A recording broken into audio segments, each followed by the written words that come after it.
ನಗರ ಹೋಗ್ಬೇಕು. ಕ್ಯಾಬ್ ಅಲ್ಲಿ ನನಗೆ ಒಂದು ಹಾಫ್ ಅನ್ ಅವರ್ ತೋರಿಸುತ್ತೆ, ಬೈಕಲ್ಲಿ 15 ನಿಮಿಷ ತೋರಿಸುತ್ತೆ. ಇವಾಗ 15 ನಿಮಿಷದಲ್ಲಿ ಈಗ ಇದರಲ್ಲಿ 4 ಜನ ಕಸ್ಟಮರು, ಆ 4 ಜನ ಡಿಸ್ಟ್ರಿಬ್ಯೂಟ್ ಆದ್ರೆ 4 ಬೈಕಿಗೆ ಎಷ್ಟಾಯ್ತು? ಲಾಭ ಯಾರಿಗೆ? ಲಾಭ ಯಾರಿಗೆ? ಅಗ್ರಿಗೇಟರ್ ಕಂಪ್ನಿಗಳಿಗೆ. ಫುಡ್ ಡೆಲಿವರಿ ಇದೆ, ಮತ್ತೆ ಐಟಮ್ ಡೆಲಿವರಿ ಕೊಡುವಂತ ಹಲವಾರು ದಾರಿಗಳಿದಾವೆ. ಬಟ್ ಅವರು ಬೇರೆ ಕಡೆ ಕೆಲಸ ಮಾಡ್ಕೊಂಡ್ಬಂದು ಇಲ್ಲಿ ಪಾರ್ಟ್ ಟೈಮ್ ಆಗಿ ಮಾಡ್ತಾ ಇರೋದು, ಫುಲ್ ಟೈಮ್ ಅಲ್ಲ. ಓಕೆನಾ? ಅವರು ಫುಲ್ ಟೈಮ್ ಅಲ್ಲ, ನಾವು ಇದು ಫುಲ್ ಟೈಮ್ ಮಾಡ್ತಾ ಇದೀವಿ. ಇದೇ ನಮ್ಮ ಜೀವನ, ಇದೇ ನಮ್ಮ ಬದುಕು. ಯಾಕೆ ನೀವು ಸ್ವಿಗ್ಗಿ ಝೊಮ್ಯಾಟೋಗೆ ಸೇರ್ಕೋಬಾರ್ದು? ಯಾಕೆ ಪ್ಯಾಸೆಂಜರ್ಗೆ ಬರಬೇಕು? ಪ್ಯಾಸೆಂಜರ್ ಜೀವನ ಹೇಗೆ ತಗೋಬೇಕು ನೀವು?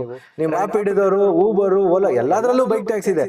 ಇವರು ಒತ್ತಾಯ ಮಾಡ್ತಿದ್ದಾರೆ, ನಾವು ಪ್ರಯಾಣಿಕರಿಗೆ ಸುಲಭ ರೀತಿಯಲ್ಲಿ ನಾವು ಪ್ರಯಾಣ ಕೊಡ್ತೀವಿ, ಕಮ್ಮಿ ದರ ಮತ್ತೆ ಟ್ರಾಫಿಕ್ ಲೆಸ್ಸು, ಟೈಮ್ ಲೆಸ್ಸು, ಇದನ್ನ ಕೊಡ್ತೀವಿ ಅಂತ ಸರ್ಕಾರಕ್ಕೆ ಒಪ್ಪಿಸಿ ಇದನ್ನ ಮಾಡ್ತಾ ಇರೋದು.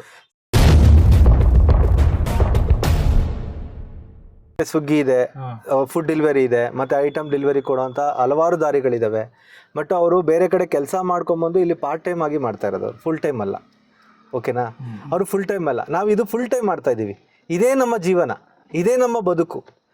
ನೀವು ಪಾರ್ಟ್ ಟೈಮ್ ಮಾಡಿ ಫುಲ್ ಟೈಮ್ ಮಾಡಿ ಪಾರ್ಟ್ ಟೈಮ್ಗೋಸ್ಕರ ನೀವು ಬರ್ತಿದ್ದೀರಾ. ಯಾಕೆ ನೀವು ಸ್ವಿಗ್ಗಿ ಝೊಮ್ಯಾಟೋಗೆ ಸೇರ್ಕೋಬಾರ್ದು? ಯಾಕೆ ಪ್ಯಾಸೆಂಜರ್ಗೆ ಬರಬೇಕು?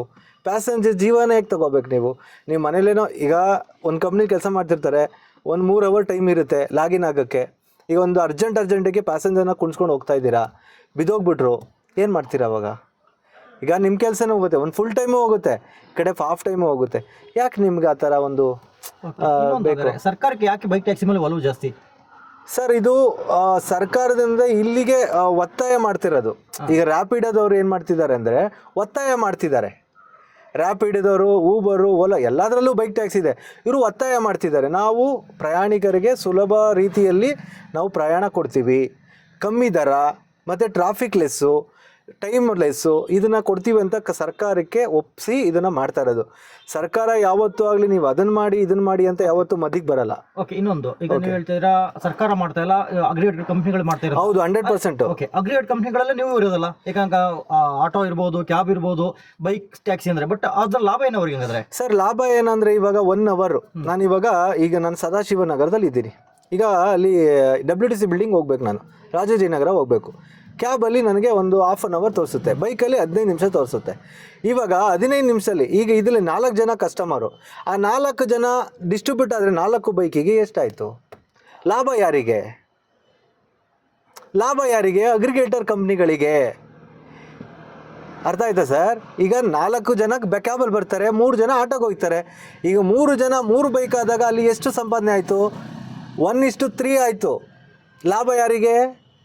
ಅಗ್ರಿಗೇಟರ್ ಕಂಪ್ನಿಗಳಿಗೆ. ಈಗ 1 ನಿಮಿಷ ಬರ್ತೀನಿ. ಈಗ ಬೈಕ್ ಟ್ಯಾಕ್ಸಿಗೆ ಎಷ್ಟು ತಗೊಳ್ತಾರೆ ಕಮಿಷನ್, ಮತ್ತೆ ನಿಮ್ಮ ಆಟೋ ಕ್ಯಾಬಿಗೆ ಎಷ್ಟು ತಗೊಳ್ತಾರೆ ಅಗ್ರಿಗೇಟರ್? ಸರ್, ನಾವು ಕಮಿಷನ್ ಸರ್ ನಾವು ಪೇ ಮಾಡಬೇಕು. ಎಷ್ಟು ಮಾಡ್ತೀರಾ ನೀವು? ಸರ್, ಫರ್ ಡೇ 150 rupees ಮಾಡಬೇಕು. ಈಗ ನಮಗೆ ಈಗ ರ್ಯಾಪಿಡೋದಲ್ಲಿ 590 ರೂಪಾಯಿ ಮಾಡಿದ್ರೆ 10,000 ರೂಪಾಯಿ ನಾವು ದುಡ್ಕೊಬೋದು. ಅದರಲ್ಲಿ ಅದು ನಾವು 10,000 ರೂಪಾಯಿ ಎಲ್ಲಿ ಗಂಟೆ ಅರ್ನಿಂಗ್ ಮಾಡ್ತೀವೋ ಅಲ್ಲಿ ಗಂಟೆ ಇರುತ್ತೆ. ಅದರಲ್ಲಿ GST 18% ಇರುತ್ತೆ. ನಿಮಗೆ ಅಕಸ್ಮಾತ್ ಬೈಕ್ ಟ್ಯಾಕ್ಸಿ ಏನಾದ್ರು ಗೊತ್ತಾ? ನಿಮ್ಗೆ ಎಷ್ಟು ಕಮಿಷನ್ ತಗೊಳ್ತಾರೆ ಗೊತ್ತಿದೆಯಾ? ಸರ್, ಕಮಿಷನ್ ಅದೇ ರೈಟ್ ಕಮ್ಮಿ ಕೊಡ್ತಾರಲ್ಲ, ಅಲ್ಲ ಎಷ್ಟು ಪರ್ಸೆಂಟ್ ತಗೊಳ್ತಾರೆ ಗೊತ್ತಿದೆಯಾ? ಅದು ನನಗೆ ಐಡಿಯಾ ಇಲ್ಲ ಸರ್, ಐಡಿಯಾ ಇಲ್ಲ. ಕಮಿಷನ್ ಬಗ್ಗೆ ನನಗೆ ಐಡಿಯಾ ಇಲ್ಲ. ಬಟ್ ನಾವು ರೀಚಾರ್ಜ್ ಮಾಡಿ ನಾವು ಓಡಿಸ್ತಾ ಇದೀವಿ ಸರ್. ಅಂದ್ರೆ ಅಲ್ಲೇನಾದ್ರು ಕಮಿಷನ್ ಜಾಸ್ತಿ ಸಿಗುತ್ತೆ ಅಂತ ಆ ಕಡೆ ಸರ್ ಅಲ್ಲಿ ಇನ್ಸೆಂಟಿವ್ ಕೊಡ್ತಾರೆ ಸರ್. ಅಲ್ಲ, ಈಗ ರ್ಯಾಪಿಡೋ ಆಗ್ಲಿ ಮತ್ತೊಂದು ಕಂಪ್ನಿಗಳಿಗೆ ಬೈಕ್ ಓಡಿಸೋದ್ರಿಂದ ಕಮಿಷನ್ ಜಾಸ್ತಿ ಬರುತ್ತೆ ಆ ಕಡೆ ಒಲವು ಜಾಸ್ತಿ. ಸರ್, ಇದು ಬೈಕ್ ಟ್ಯಾಕ್ಸಿ ಅಂತದಲ್ಲ, ಕೆಲವೊಂದು ಕಂಪ್ನಿಗಳಿಗೆ ಮರ್ಜ್ ಆಗಿದ್ದಾರೆ. ಈಗ ಝೊಮ್ಯಾಟೊ, ಸ್ವಿಗ್ಗಿ ಈ ತರ ಒಂದು ಊಟ ಮಾಡಿದ್ರೆ ನಿಮ್ಗೆ bike ride free, 3 ride free, 4 ride free ಅಂತ ಹೇಳ್ಬಿಟ್ಟು ಕೆಲವೊಂದು ಕಂಪ್ನಿಗಳಿಗೆ ಕೊಲಾಬ್ರೇಟ್ ಆಗಿದ್ದಾರೆ. ಇದು ಸತ್ಯನ ಸುಳ್ಳು ಗೊತ್ತಿಲ್ಲ, ಕೊಲಾಬ್ರೇಟ್ ಆಗಿರ್ತಾರೆ. ಅಲ್ಲಿ ನಿಮಗೆ ಕೂಪನ್ ಅಂತ ಸಿಗುತ್ತೆ, ಫ್ರೀ ರೈಡ್. ಈಗ ಒಂದು ಬಿರಿಯಾನಿ ತೊಗೊಂಡ್ರೆ 2 rides free, off combo 50% off. ಈ ಥರ ಅಡ್ವರ್ಟೈಸ್ಮೆಂಟಿಗೆ ಕೊಡೋಕ್ಕೋಸ್ಕರ ಇವರು ನಮ್ಮ ಮೇಲೆ ದಬ್ಬಾಳಿಕೆ ಮಾಡ್ತಿದ್ದಾರೆ ಸರ್, ಅಷ್ಟೇ. ಇವಾಗ ಕೊನೆಯದಾಗಿ ಸರ್ ಏನಪ್ಪ ಅಂದರೆ, ಈಗ ಗೌರ್ಮೆಂಟ್ ಮಾಡಿರೋದ್ರಲ್ಲಿ ನಿಮಗೆ ಒಲವಿದೆಯಾ? ಓಕೆನಾ ಸರ್? ಏನು ಹೇಳೋಕ್ಕಾಗುತ್ತೆ ಸರ್? ನಾವೇನು ಹೆದರ್ಕೊಂಡು ಗೌರ್ಮೆಂಟ್ನ ಎದುರಾಕೊಳ್ಳೋ ಶಕ್ತಿ ನಮಗಿದೆಯಾ ಹೇಳಿ? ನಾವು ಚಾಲಕರು, ನಾನು ಇದ್ರಲ್ಲಿ ಸಂಪಾದನೆ ಮಾಡಿ ನಾನು ಗೌರ್ಮೆಂಟ್ನ ಎದುರಾಕೊಂಡು ಬದುಕೋ ಶಕ್ತಿ ಇಲ್ಲ. ಮುಂದಿನ ದಿನಗಳಲ್ಲಿ ಹೋರಾಟ ಮಾಡೋದೇನಾದ್ರು ಸರ್? ಹೋರಾಟ ಯಾರು ಬರ್ತಾರೆ ಸರ್? ಯಾರೂ ಬರ್ತಾ ಇಲ್ಲ. ಸಂಘಟನೆ ಸರ್, ಅವ್ರು ಏನು ಹೇಳ್ತಿದ್ದಾರೆ ಸರ್, ನಾವು ಆ್ಯಪ್ ಇನ್ಸ್ಟಾಲ್ ಮಾಡ್ಕೋಬೇಕಾದ್ರೆ ಕೆಲವೊಂದು ಟರ್ಮ್ಸ್ ಆ್ಯಂಡ್ ಕಂಡೀಷನ್ಗೆ ನಾವು ಅಗ್ರಿಮೆಂಟ್ ಮಾಡಿಬಿಟ್ಟಿದ್ದೀವಿ. ಈ ಕಂಪ್ನಿ ಈ ಸಂಸ್ಥೆಯಲ್ಲಿ ಯಾವುದೇ ರೀತಿಯಲ್ಲಿ ಬರುವಂತಹ ದರ ಆಗಿರಬಹುದು, ಪ್ರಯಾಣಿಕರಾಗಿರಬಹುದು, ಅದು ವೈಯಕ್ತಿಕ ವಿಚಾರ. ಇದಕ್ಕೆ ಚಾಲಕ ಮತ್ತು ಕಂಪನಿ ಸಂಬಂಧವಿಲ್ಲ. ಅರ್ಥ ಆಯ್ತಾ ಸರ್? ನಾವು ಅಗ್ರಿಮೆಂಟ್ಗೆ ಸೈನ್ ಮಾಡಿಬಿಟ್ಟಿದ್ದೀವಿ. ನಾವು ಇವಾಗ ಏನು ಮಾಡಬೇಕು, ಒಂದೇ ದಾರಿ. ಇಡೀ ಕರ್ನಾಟಕದಲ್ಲಿ ಎಷ್ಟು ಡ್ರೈವರ್ಗಳಿದಾರೋ ಅಷ್ಟು ಆ್ಯಪ್ಗಳನ್ನ ಡಿಲೀಟ್ ಮಾಡಿಬಿಟ್ರೆ 1 ವಾರಗಟ್ಟಲೆ ಇದು ದಾರಿಗೆ ಬರುತ್ತೆ ಸರ್. ಡಿಲೀಟ್ ಮಾಡಬೇಕು, ಆಫ್ಲೈನ್ ಮಾಡಬಾರ್ದು, ಡಿಲೀಟ್ ಮಾಡಬೇಕು. ಅನ್ಇನ್ಸ್ಟಾಲ್ ಮಾಡಿದ್ರೆ ಆಟೋಮೆಟಿಕಾಗಿ ದಾರಿಗೆ ಬರ್ತಾರೆ ಸರ್. ನಿಮ್ಮಲ್ಲಿ ಒಗ್ಗಟ್ಟಿದೆಯಾ ಆ ಥರ ಮಾಡೋದು? ಸರ್ ಒಗ್ಗಟ್ಟಿಲ್ಲ, ಅದೇ ಪ್ರಾಬ್ಲಮ್ ಸರ್. ಒಗ್ಗಟ್ಟಿದ್ರೆ ಒಗ್ಗಟ್ಟಿನಲ್ಲಿ ಬಲವಿದೆ ಅಂತಾರೆ, ಒಗ್ಗಟ್ಟಿಲ್ಲ. ಈಗ ನೋಡಿ ಸ್ಟ್ರೈಕ್ ಮಾಡ್ತಾರೆ. ಏರ್ಪೋರ್ಟಲ್ಲಿ ಮೊನ್ನೆ ಗಲಾಟೆ ಆಯ್ತದ ಗೊತ್ತದ, ಪಾರ್ಕಿಂಗ್ ವಿಚಾರ. ಈಗ ಕೆಲವೊಂದು ಜನ ಬಂದರು, ಕೆಲವ್ರು ಜನ ಗಾಡಿ ಓಡಿಸ್ತಾ ಇದ್ದಾರೆ. ಇದರಿಂದ ಆದರೆ ಹೆಂಗೆ ಸಿಗುತ್ತದೆ ಹೇಳ್ತಾರೆ. ನನ್ನ ಮನೆ ನಡೆಸೋರು ಯಾರು? ಒಂದು ದಿನದಲ್ಲಿ ಎಷ್ಟಪ್ಪ ಸಂಪಾದನೆ ಮಾಡ್ತೀಯಾ? 2,000 3 ಸಾವಿರ. 3 ದಿನ ವೇಸ್ಟ್ ಮಾಡು, ಬೇರೆಯವ್ರ ತಾವು ಇಸ್ಕೊ, 3 ದಿನ ಬಂದ್ ಮಾಡು. ನಿನಗೆ ಅಲ್ಲಿಂದ ಅಲ್ಲೇ ಲಾಭ ಸಿಗಲ್ವಾ?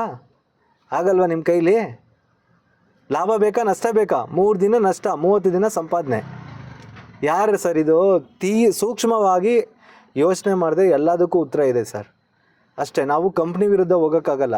ಕಂಪ್ನಿ ಆಲ್ರೆಡಿ ಅಗ್ರಿಮೆಂಟ್ ಮಾಡ್ಕೊಂಬಿಟ್ಟಿದೆ. ನಾವು ಮಾಡ್ತಿರೋದೇನು, ನಾವು ಮಾಡಬೇಕಾಗಿರೋದೇನು, ಮೊಬೈಲಿಂದನೇ ಅವ್ರ ಆ್ಯಪ್ಗಳನ್ನ ಡಿಲೀಟ್ ಮಾಡಿಬಿಟ್ರೆ ಎಲ್ಲಿ ಅಂತ ಹುಡುಕ್ತಾರೆ ಅವರು. ಇಲ್ಲ ಸರ್ಕಾರಕ್ಕೆ ಅಕಸ್ಮಾತ್ ಸಾರಿಗೆ ಸಚಿವರು ಮನವರಿಕೆಯನ್ನು ಮಾಡೋಕ್ಕೆ ಪ್ರಯತ್ನ ಪಟ್ರ? Sir ಹೋಲಿಸಿದ್ದೀವಿ sir.